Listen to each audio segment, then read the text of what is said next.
The words can make you, break you, they can heal your soul, they can damage you forever. So I always try to use the positive words in my life wherever I go. They call it adversity, I call it opportunity. They call it weakness, I call it strength. They call me disabled, I call myself differently abled. They see my disability, I see my ability. There are some incidents that happen in your life, and those incidents are so strong that they change your DNA. And I'm going to share what exactly happened to me. I was 18 years old when I got married. And this thing I'm sharing for the very first time on an international level. I was 18 years old when I got married. I belonged to a very conservative family, a Baloch family, where good daughters never say no to their parents. My father wanted me to get married. And all I said was, if that makes you happy, I'll say yes. And of course, it was never a happy marriage. Just about after 2 years of getting married, about 9 years ago, I met a car accident. Somehow my husband fell asleep and the car fell in the ditch. He managed to jump out, saved himself. I'm happy for him. But I stayed inside the car and I sustained a lot of injuries. The list is a bit long. Radius ulna of my right arm were fractured. The wrist was fractured. Shoulder bone and collarbone were fractured. My whole rib cage got fractured. But that injury that changed me and my life completely as a person and my perception towards living my life was the spine injury. Many people came to rescue. They gave me CPR. They dragged me out of the car. And while they were dragging me out, I got the complete transection of my spinal cord. Those 2.5 months in the hospital were dreadful. I will not make up stories just to inspire you. I was at the verge of despair.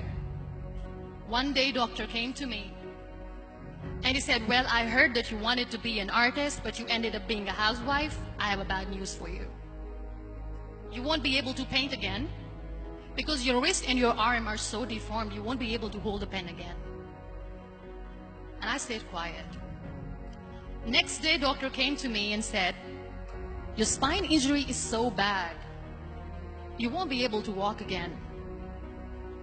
I took a deep breath and I said, it's all right. The next day, doctor came to me and said, because of your spine injury and the fixation that you have in your back, you won't be able to give birth to a child again. That day, I was devastated. I still remember, I asked my mother, why me? And that is where I started to question my existence. Why am I even alive? What's the point of living? I won't be able to be a mother again. And that was quite devastating for me. But then I realized there are so many children in the world, all they want is acceptance. So there is no point of crying, just go and adopt one. And that's what I did. I gave my name in different organizations, different orphanages. I didn't mention that I'm on a wheelchair, dying to have a child.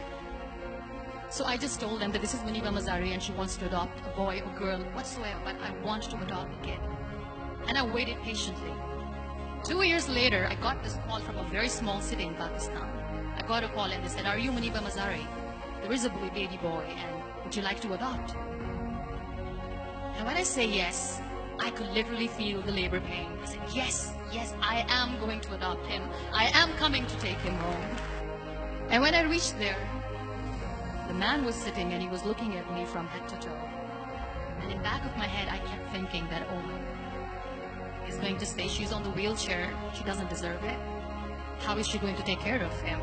And I looked at him and I said, do not judge me because I'm on the wheelchair. But you know what he said? He said, I know you will be the best mother of this child. You both are lucky to have each other. And that day, I was 2 days old, and today he's 6.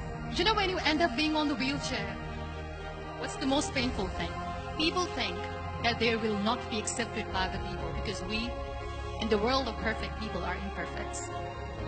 So I decided to appear more in public. I started to paint. I always wanted to. I have done a lot of exhibitions. I'm Pakistan's first wheelchair-bound artist. I have done a lot of modeling campaigns. I became the National Goodwill Ambassador for UN Women Pakistan, and now I speak for the rights of women, children. We talk about inclusion, diversity, gender equality, which is a must.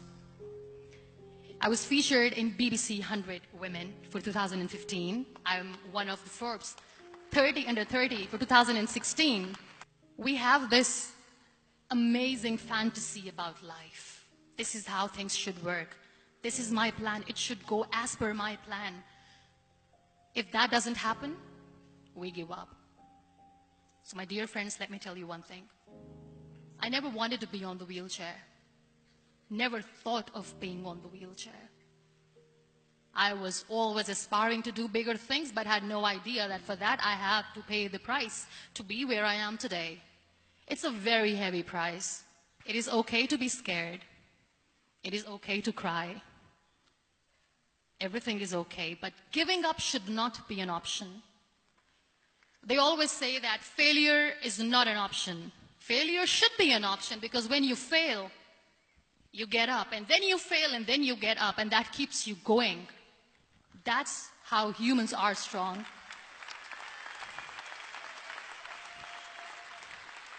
Failure is an option, should be an option, but giving up is not. Never.